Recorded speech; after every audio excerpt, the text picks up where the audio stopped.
देसी लॉन्च डॉलीगंज में स्थित यह फैमिली रेस्टोरेंट पहली नजर में ही आपको मोहित कर दे। हमारे एंट्रेंस से लेकर फैसिलिटीज, सर्विसेज और हॉस्पिटैलिटी आपको निराश नहीं करेगी। अंडमान का पहला और एकमात्र बारबेक्यू टेबल रेस्टोरेंट का आनंद लीजिए। बच्चों के लिए प्यारा सा प्ले जोन, VR गेम्स, बड़ों के लिए pool tables, mocktails, live singing की भी सुविधा है। आप बर्थडे, मैरिजेस या किसी भी अवसर पर पार्टीज ऑर्गेनाइज कर सकते हैं। उम्दा स्वादिष्ट पकवान के लिए हम जाने जाते हैं। बारबेक्यू टेबल का आनंद लेने के लिए जरूर आइए। Desi launch, Dollygunj, Port Blair. F3 ambience mall आपके लिए लाई है एक और फैसिलिटी। अब आप F3 एम्बियंस मॉल में शादियां, जन्मदिन से लेकर हर किस्म की पार्टियों की भी बुकिंग कर सकते हैं। बेहतरीन लोकेशन, खूबसूरत डेकोरेशंस, उम्दा सर्विसेज और फर्स्ट क्लास हॉस्पिटैलिटी के लिए याद रखिए F3 एम्बियंस मॉल पहले ही दिन से लोगों के दिल जीतने वाली अंडमान में एकमात्र mall F3 ambience mall. Bookings के लिए स्क्रीन पर दिए गए नंबरों पर संपर्क करें।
नमस्कार, मैं अनीता न्यूज अंडमान 24/7 में आप सभी का स्वागत करती हूँ। आज ministry of fisheries, animal husbandry और डेयरी के यूनियन मिनिस्टर श्री पुरुषोत्तम जी अंडमान के दौरे पर पोर्ट ब्लेयर पहुंचे। होटल लेमन ट्री में उन्होंने श्री विशाल जॉली जी, श्री अजय बैरागी जी और M विनोद जी के साथ प्रेस तथा मीडिया कर्मियों को संबोधित करते हुए देश में बीजेपी के 9 साल के कार्यकाल के बारे में बताया। चलिए प्रेस कॉन्फ्रेंस की ओर चलते हैं। आज भारत सरकार के माननीय मोदी जी के नेतृत्व में 9 साल पूरे होने के उपलक्ष्य में भारतीय जनता पार्टी अंडमान इकाई की ओर से एक इंटरैक्शन विद द प्रेस रखा गया है। हम सब बहुत सौभाग्यपूर्ण हैं कि आज हम सब के बीच में भारत सरकार के केंद्रीय मंत्री माननीय पुरुषोत्तम रूपाल जी हैं, जो आप सबके साथ संवाद करेंगे। तो मैं समय को ज्यादा न लेते हुए भारतीय जनता पार्टी के प्रदेश अध्यक्ष माननीय अजय बैरागी जी से गुजारिश करूंगा कि वो आप सबका स्वागत करें। माननीय अजय बैरागी जी। सभी मीडिया बंधुओं को सादर नमस्कार। आज हम लोग भारतीय जनता पार्टी प्रदेश इकाई प्रेस कॉन्फ्रेंस का आयोजन किया।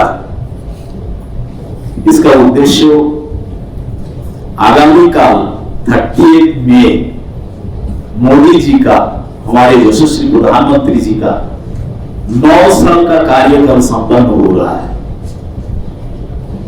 और ये 9 साल के उपलब्धियों के ऊपर आज का प्रेस कॉन्फ्रेंस हम लोग रखा है।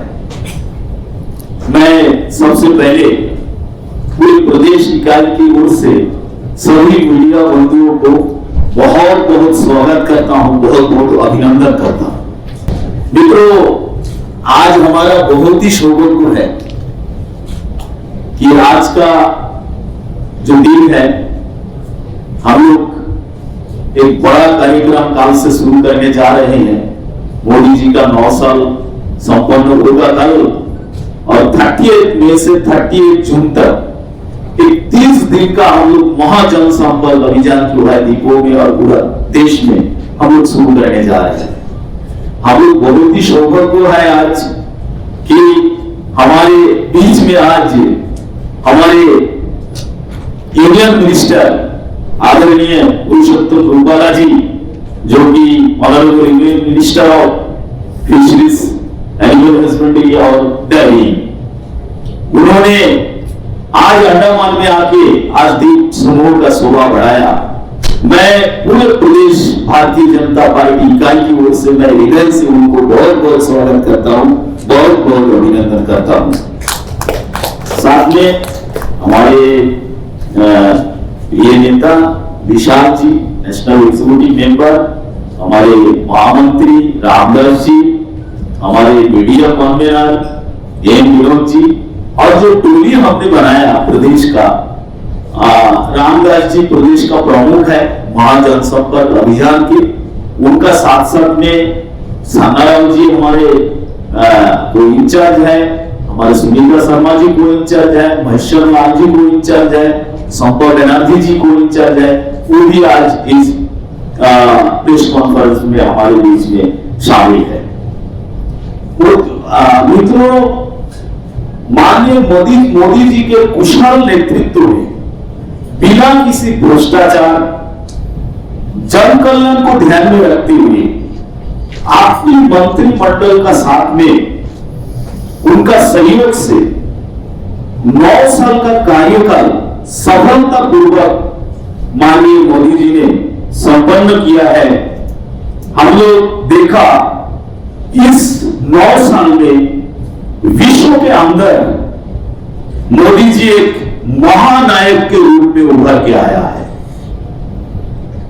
2014 में मोदी जी प्रधानमंत्री बनने के बाद में लाल किला से उन्होंने घोषणा किया था कि मैंने देश का जो 135 करोड़ जो जनता है, देशवासी है, उनका सेवा मैं करेंगे और उनका एक प्रधान सेवक बन के हम सेवा करेंगे। और उसी का मुताबिक सबका साथ, सबका विकास, सबका विश्वास और सबका प्रयास, इस मूल मंत्र के साथ सेवा, सुशासन और गरीब कल्याण के हित में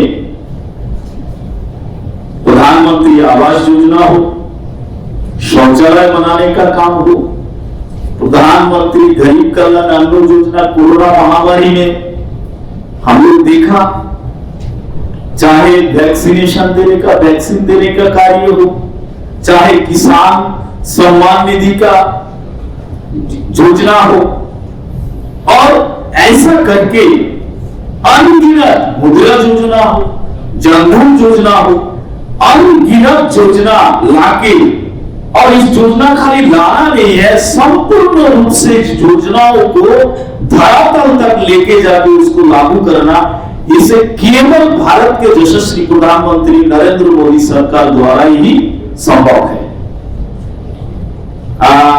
आप सभी मीडिया बंधुओं से मेरा एक विनती है कि आज हमारे परम आदरणीय पुरुषोत्तम रूपाला जी एक पावर पॉइंट प्रेजेंटेशन अभी हम लोग प्रेजेंट करेंगे, और आज का जो मुख्यतः आदरणीय पुरुषोत्तम रूपाला जी उन्होंने सभी मीडिया बंधुओं को संबोधित करेंगे। लेकिन आपसे मेरा एक निवेदन है, आज का जो प्रेस कॉन्फ्रेंस हम लोग रखा है, सिर्फ ये 9 साल का उपलब्धियों को ऊपर में जो मंत्री जी आपको संबोधित करेंगे, और हमारा जो यहाँ का स्टेट है, हम लोग 31 दिन का रोड मैप बनाया और हम लोग कल से शुरू कर रहे हैं, और कल से शुरू करके हम लोग 31 जून तक हम लोग करेंगे।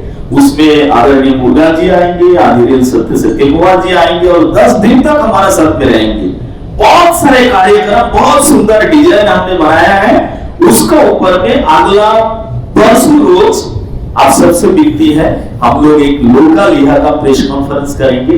और आज मैं इतना ही आपका सामने बोल के आप सभी को बहुत बहुत धन्यवाद, आदरणीय रूपाला जी को बहुत बहुत धन्यवाद। जय। सबसे पहले मैं इस यूनियन टेरिटरी के अंडमान निकोबार के सभी प्रेस के प्रतिनिधि मित्रों का स्वागत करता हूं, सभी को धन्यवाद करता हूं।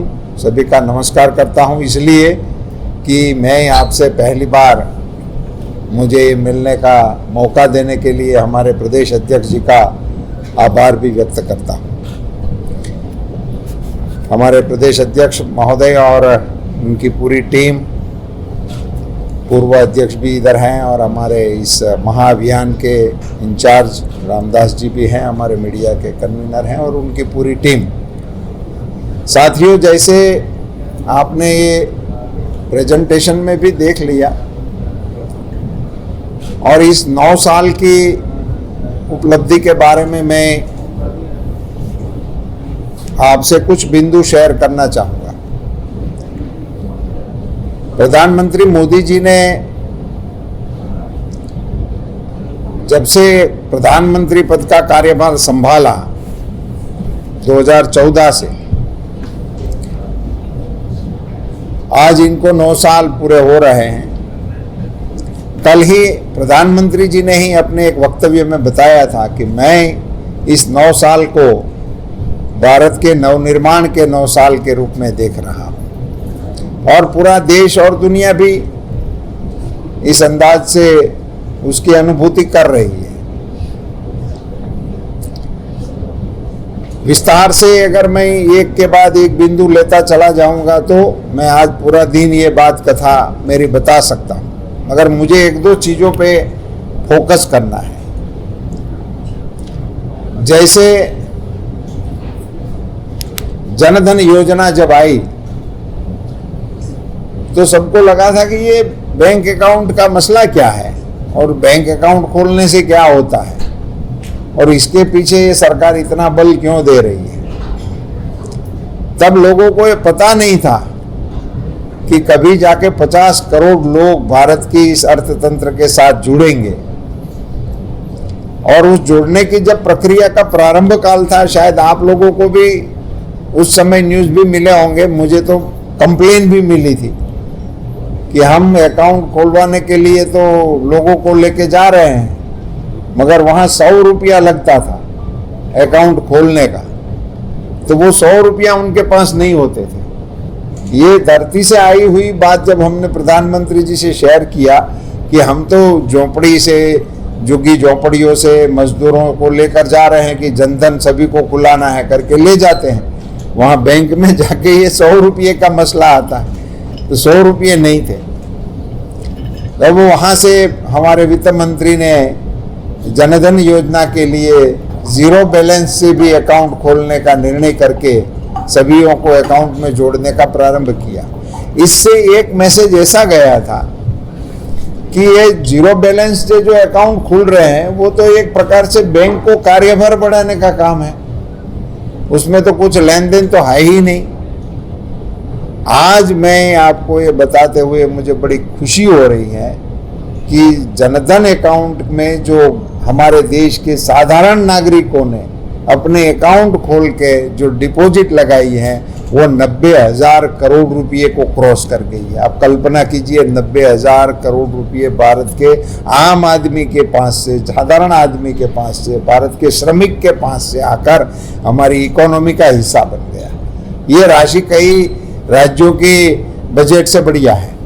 तो ये इस प्रकार से छोटे कार्यक्रमों को लेते वक्त कई बातों में लोगों को पहले समझ नहीं आती थी। जब प्रधानमंत्री जी ने लाल किले की प्राचीर से घोषणा की थी कि हम टॉयलेट बनाने का कार्यक्रम पूरे देश में लेंगे, स्वच्छ भारत अभियान चलाएंगे, तो बहुत लोगों ने उसका हंसी मजाक उड़ाने का भी प्रयास किया था कि प्रधानमंत्री होकर ऐसी टॉयलेट की बात और वो भी लाल किले की प्राचीर से कर रहे हैं। मगर आज मैं जब आपसे बात शेयर कर रहा हूँ अंडमान के मेरे साथियों के बीच में, तो मैं गर्व से बता सकता हूँ कि 11 करोड़ टॉयलेट पूरे देश में भारत सरकार के इस कार्यक्रम के तहत लग चुके हैं और इनके तहत हमारी मातृशक्ति की गरिमा और गौरव बढ़ाने का बहुत बड़ा काम पूरे देश में हो गया और एक बड़े ही अभद्र दृश्य जो देखने को मिलते थे उनसे हमारी मातृशक्ति का गौरव बढ़ा दिया। और इसी के चलते एक नया सामाजिक सोच बदल गया कि ये अब अनिवार्य हो गया है। ऐसा करके समाज ने भी एक्सेप्ट कर लिया और पूरे देश ने एक जन आंदोलन के रूप में इसको एक्सेप्ट कर लिया। हमारे प्रधानमंत्री जी के कालखंड में आपदाओं ने भी मुकाम किया। ये कोरोना का संकट पूरे विश्व को ग्रसित कर गया।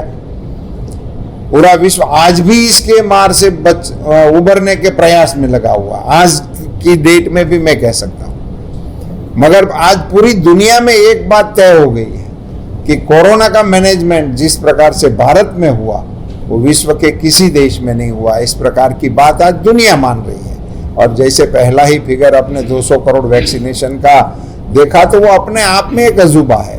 ऐसे इतना वैक्सीनेशन करना ही एक प्रकार का हिस्टोरिक माइलस्टोन है। और बनाना, भारत के वैज्ञानिकों का बनाना, हमारा इंडिजिनस वैक्सीन का होना, वो भी इस कालखंड में भारत की कई महान उपलब्धियों में उसको गिना जाएगा। क्योंकि अभी तक इस मसले में हम वेस्ट की ओर देखते रहते थे, कभी कुछ आ जाएगा। आप सब भी जानते हैं जब ये कोरोना का संकट शुरू हुआ था तो वैक्सीन के बारे में ही सारी डिबेट चलती थी, कौन देगा, कैसे देगा, कौन इनका खर्च करेंगे।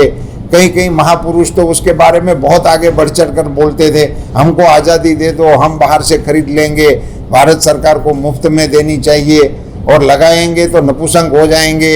ऐसे बहुत ही अच्छे अच्छे सुझाव उसे बड़े एक अभियान को गुमराह करने की भी कोशिश कर रहे थे। मगर आज मुझे इसका जिक्र करना नहीं है। यहाँ जो आप कह रहे हैं कि पानी और बिजली, तो ये एक तो आपका ज्योग्राफिकल जो स्टेटस है और यहाँ इसको मैन्युफैक्चरिंग करके लाना, बाहर से लाना, इसी के कारण ये अभी हो रहा है। अभी पानी के बारे में जल शक्ति मंत्रालय के बन जाने के बाद पूरे देश में 12 करोड़ लोगों को नल से जल देने का कार्यक्रम संपन्न हो चुका। इस देश में पहली बार हो रहा है। यहाँ भी इस कार्यक्रम को हम ताकत से लागू करवाएंगे। हम इसका स्टॉक भी लेंगे और इस समस्या का समाधान भी देंगे। मेगावाट LNG प्लांट का घोषणा करके गए, पैसा भी भेज दिया। उसको लेके होप टाउन में जेट्टी भी एक्सटेंड किया गया कि LPG का LNG का जहाज आके बैठने के लिए, लेकिन वो प्लांट कार्यान्वित नहीं हो पाया, उसमें थोड़ा डिले हुआ। बिजली का दिशा में एक बड़ा काम हो जाएगा। मैं फिशरमैनों को ही पूछूंगा, मैं फिशरमैनों से मिलूंगा, उनसे जानकारी लूँगा। मैं आपको बता दूं कि मैंने हमारे विभाग के साथ मिलकर पूरे सागर परिक्रमा का एक कार्यक्रम लिया है और इसी का आज भी एक हिस्सा है। मैं पूरे तट में बाय बोट घूम रहा हूँ। आज तो मैं यहाँ जो आया हूँ वो एक हमारा यहाँ एक बहुत ही महत्वपूर्ण रिसर्च का काम चल रहा है जो हमारा एमपीडा के साथ संयोजन से यहाँ चल रहा है। उसमें एक NBC मोनोडोन का बन रहा है। ये मैं आपको जानकारी दूँ कि ये अभी 1-2 महीने में कार्यरत हो जाएगा। आज मैं इसका विजिट करने के बाद इधर आया हूँ, इसलिए कह सकता हूँ ये भारत का पहला NBC होगा। भारत का पहला NBC, ऐसा एक भी सेंटर भारत में अभी तक नहीं है। इसका श्रेय अंडमान निकोबार को मिलने वाला है। 1 या 2 महीना मैक्सिमम, इससे ज़्यादा वक्त अब लगने वाला नहीं है। पूरी तैयारियां होगी। इनके चलते आज जो हमारा ये एक्वाकल्चर फिशरीज में जो हमारे देश का स्टेटस है, वो देश का स्टेटस अपग्रेड हो जाएगा। अंडमान का भी हो जाएगा मगर देश का हो जाएगा। और इसी के चलते आज मैं इनका स्टॉक भी ले रहा हूँ और फिशरीज डिपार्टमेंट के साथ भी बैठ रहा हूँ। आपके लिए यहाँ डीप सी फिशिंग करने का बहुत ही अच्छा स्कोप है। उसके लिए हम हमारे विभाग की ओर से फिशरमैनों को पूछ के उनकी ज़रूरत के हिसाब से जो सहूलत देने की आवश्यकता होगी वो करने के लिए हम तैयार हैं, वो देने के लिए भी हम तैयार हैं। और ये एक ऐसा क्षेत्र है जिसमें आज यहाँ कैच कल्चर भी हो सकता है, यहाँ और भी कई अच्छी चीज़ें हो सकती हैं। और डीप सी फिशिंग के लिए तो यहाँ बहुत ही अच्छा स्कोप है। उसके लिए इंफ्रास्ट्रक्चरल फैसिलिटी की आवश्यकता होगी तो वो भी हमारी स्कीम में है। मगर ये सारी चीज़ें मैं फिशरीज में काम करने वाले लोगों के साथ मिलकर, फिर एडमिनिस्ट्रेशन के साथ मिलकर, फिर हमारी सरकार में यहाँ जो भी गैप्स होंगे उसको मिटवित करके इनको बहुत अच्छे से आगे बढ़ाने का कार्यक्रम हम आगे बढ़ाएंगे। जब भारत ही किसी की ओर देखता रहता था, इसके बजाय कई देश के प्रमुखों ने, कई देश के नेताओं ने मोदी जी से गुहार लगाई कि मोदी जी हमको दो। और मैं आपको बड़ी विनम्रता से बताना चाहता हूँ कि दुनिया की किसी भी महासत्ता ने इस कोरोना की महामारी में छोटे छोटे देशों को मदद करने से वो कोताही बरती है, उसमें भारत सरकार ने और मोदी जी ने आगे बढ़कर उन लोगों की मदद करने का कोशिश किया था। यहाँ जो एक दृश्य आपने देखा होगा अभी इस वीडियो में, जहाँ मोदी जी को एक नेता झुककर उसको प्रणाम कर रहा था, उसका अभिवादन कर रहा था, उसकी वजह ये मेडिकल सहायता थी। उस संकट की घड़ी में कोई इनको मदद करने के लिए आगे नहीं आ रहे थे, उसी समय मोदी जी ने उनको मदद करने का आश्वासन दिया था और मदद पहुंचाने का काम भी किया था। मैं एक कार्यक्रम में मोदी जी के साथ मंच पर था, दूसरा या तीसरा प्रधानमंत्री किसान सम्मान निधि को लॉन्च करने का कार्यक्रम था। मैं उस कार्यक्रम में, हम मंच शेयर कर रहे थे, कार्यक्रम चलते चलते मोदी जी को सूचना मिली कि आप बटन दबा के इस किसान सम्मान निधि को आप लॉन्च करें। तो मोदी जी ने बटन दबा दिया, वो लॉन्च हो गया, वो ऊपर फिगर भी दिखाई दिए कितने जा रहे हैं, वो सारा देखते रहे थे और कार्यक्रम चलता रहा, प्रवचन होते रहे। अब मैं मंच से नीचे नहीं उतरा था, तब तक मेरे व्हाट्सएप ग्रुप में जो किसान जुड़े हुए थे उनके मैसेज आ गए कि हमारे अकाउंट में पैसे आ गए। साथियों, मैं ये इसलिए जिक्र कर रहा था कि एक समय था जब प्रधानमंत्री जी को ये कहना पड़ता था कि मैं दिल्ली से 1 रुपया भेजता हूँ, वो गांव में पहुँचते पहुँचते 15 पैसे हो जाते हैं। ये एलिगेशन करने के लिए आज मैं नहीं बोल रहा हूँ, मैं तो ये बोल रहा हूँ कि एक प्रधानमंत्री की वो पीड़ा थी, वो देख रहे थे मगर कुछ कर नहीं पा रहे थे। उस पीड़ा का हल हमारे प्रधानमंत्री श्री मोदी जी ने निकाल दिया और आज दिल्ली से रुपया निकलता है, वो सीधा ही श्री सभा होते हुए गांव में पंचायत के अकाउंट में पहुंचता है, किसान के अकाउंट में पहुंचता है। 2.5 लाख करोड़ रुपया किसानों के अकाउंट में जमा हो गए। अकेला 9 से 14 तक, इसके पूर्व के 10 यूपीए सरकार के जो 10 साल थे मनमोहन सिंह जी की सरकार के, वो 10 साल के कृषि विभाग का कुल बजट 1,17,000 करोड़ था। Total budget of the agriculture for 10 years, 10 साल का budget 1,17,000 crore, it's on record. और मोदी जी के द्वारा 2.5 लाख करोड़ तो किसानों के अकाउंट में जमा कर दिए। बजट की बात की चर्चा करने का बात अलग है। 10 साल के बजट की जितनी अमाउंट थी उससे 2 गुनी रकम तो किसानों के अकाउंट में, वो भी ट्रांसपेरेंटली, किसी को कहीं जाना नहीं है, किसी को कहीं कुछ करना नहीं है, सीधे ही उसके अकाउंट में चले जा रहे हैं। ये कुछ बातें मेरे विभाग रिलेटेड भी मुझे आपसे कहनी चाहिए, क्योंकि मोदी जी ने ही इस पूरे कोस्टल बेल्ट को देखते हुए, फिशरीज क्रियाकलाप को देखते हुए, फिशरमैनों को देखते हुए, और हमारी इतनी पुरानी पारंपरिक ये व्यवसाय होने के कारण इस डिपार्टमेंट को स्वतंत्र डिपार्टमेंट बनाने का निर्णय भी प्रधानमंत्री मोदी जी के कालखंड में हुआ, वरना उनका मंत्रालय नहीं था। एनिमल हस्बेंड्री को भी स्वतंत्र मंत्रालय बनाने का निर्णय प्रधानमंत्री मोदी जी के द्वारा लिया गया। ये दोनों मंत्रालय स्वतंत्र बनने के कारण इनका फोकस बदल गया। अब मंत्रालय बना दिया, उसके लिए भी मैं एक फिगर सिर्फ आपके साथ शेयर करूंगा। 47 से आज़ादी के काल से, जैसे 15 अगस्त 47 को हमारा भारत देश स्वतंत्र हमारे बंधारण के अनुसार चल पड़ा, तब से लेकर 14 तक फिशरीज सेक्टर में भारत सरकार की ओर से 3,680 करोड़ रुपए का व्यय हुआ। 47 से 14 तक 3,680 करोड़ रुपए का टोटल व्यय हुआ। ये विभाग स्वतंत्र करने के बाद हमारे प्रधानमंत्री आदरणीय मोदी जी ने एक योजना इस विभाग के लिए लागू की, प्रधानमंत्री मत्स्य संपदा योजना। अकेली 20,000 करोड़ की योजना, 20,050 करोड़ की, एक योजना। और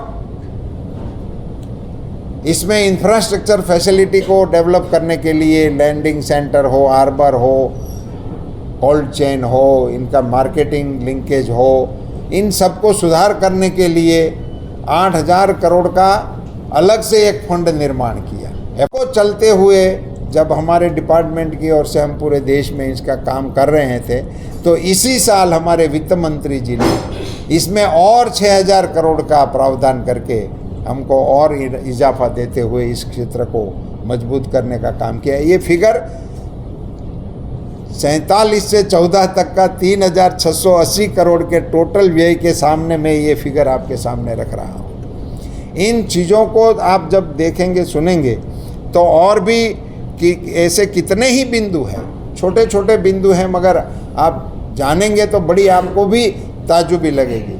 14 में हमारे देश में 2 मोबाइल कंपनी मैन्युफैक्चर करती थी और 99% हमारा मोबाइल का जो इंस्ट्रूमेंट थे वो हम सारा इंपोर्ट करते थे। अब 200 से अधिक कंपनियां प्रोडक्शन में आ गई हैं। एप्पल ने 1 लाख लोगों को हमारे यहाँ एम्प्लॉयमेंट दे दिया, उन्होंने यहाँ अपना कारोबार शुरू कर दिया। सैमसंग ने भी इधर कर दिया, वीवो ने भी इधर कर दिया। और आज इस 1 साल में, पिछले वित्तीय 1 साल में $9 बिलियन के अकेले मोबाइल हमने एक्सपोर्ट कर दिए।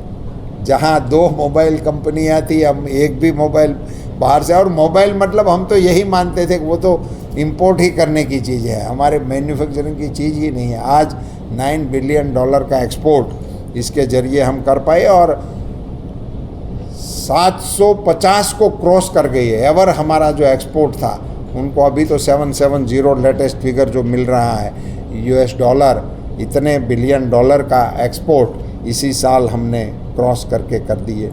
आप देखते होंगे एयरपोर्ट 74 एयरपोर्ट 14 में ऑपरेशन में थे, अब 140 एयरपोर्ट ऑपरेशनल हो गए हैं।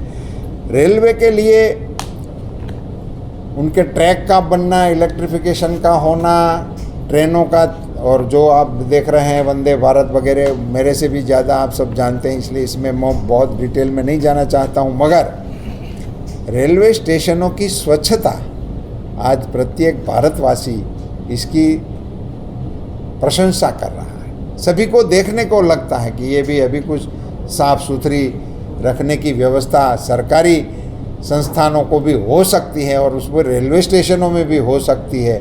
ऐसा जिस प्रकार का कारोबार अभी हमने करके रख दिया है, हमारी एजुकेशन पॉलिसी के बनने के बाद, पहले तो कई सालों से निलंबित था, एजुकेशन का पॉलिसी ही नहीं था, मगर अब एजुकेशन पॉलिसी बन गई, 7 IIM बन गए, नए 7 IIT बन गए, 15 एम्स बन गए, 209 मेडिकल कॉलेज बन गए और 320 नई यूनिवर्सिटियाँ और 5,000 से ज़्यादा नई कॉलेज हैं। इस 9 साल के अंदर मोदी जी के दिशा निर्देशों पे हमारे देश में आकार ले रही हैं। साथियों, आप सब जानते हैं कि कल ही आप सब लोगों ने देखा भी और यहाँ भी आपने देखा कि पार्लियामेंट का नया संसद भवन का लोकार्पण भी प्रधानमंत्री जी के कर कमलों से हो गया और 30,000 पंचायत घरों को नया बनाने के साथ साथ नया पार्लियामेंट का भवन बनाने का एक बहुत ही हिस्टोरिकल काम मोदी जी के कालखंड में उपलब्ध हो गया। पूरी दुनिया में आज मोदी जी जिस प्रकार से नेतृत्व कर रहे हैं और पूरी दुनिया इनको जिस प्रकार से आदर दे रही है, हम निश्चित रूप से कह सकते हैं कि भारत विश्व गुरु बनने की दिशा में मजबूती से आगे बढ़ रहा है। आप सब लोगों ने जिस धैर्य से मेरी बातों को सुना, आप सबका बहुत बहुत धन्यवाद। हम उम्मीद करते हैं कि श्री पुरुषोत्तम जी अंडमान में मत्स्य व्यवसाय से जुड़े लोगों की समस्याओं को केंद्र में उठाएंगे और हर सरकारी लाभ को यहां मत्स्य व्यवसाय से जुड़े व्यापारियों तथा कर्मियों तक मुहैया कराएंगे। अगर आपको हमारा यह एपिसोड पसंद आए तो कृपया लाइक, शेयर और सब्सक्राइब जरूर करें और जी हाँ, कमेंट सेक्शन में अपनी राय देना ना भूलें।